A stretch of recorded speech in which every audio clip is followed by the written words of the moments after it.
Hi guys, today we're going to be going over vocabulary for chapter 21, sections 1 and 2.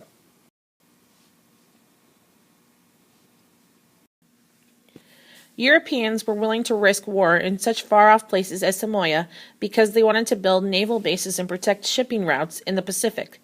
This effort was part of imperialism, the practice of building an empire by founding colonies or conquering other nations. Between 1870 and 1914, powerful Western nations built large colonial empires. They took control of most of Africa and much of Southeast Asia.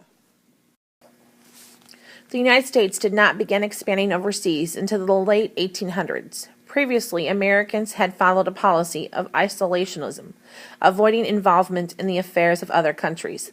Long before, President George Washington had warned Americans to steer clear of permanent alliances with other countries, particularly those in Europe. U.S. leaders had tried to follow this advice by staying out of the overseas conflicts.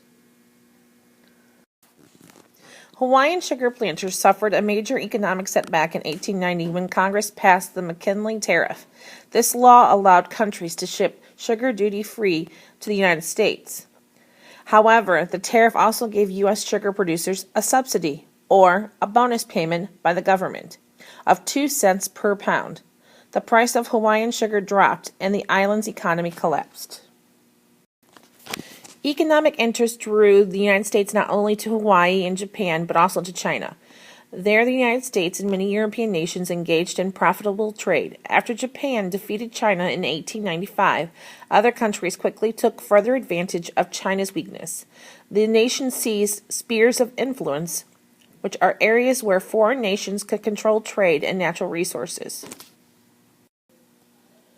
The New York World, published by Joseph Pulitzer, was very critical of the Spanish, as was William Randolph Hearst's New York Journal.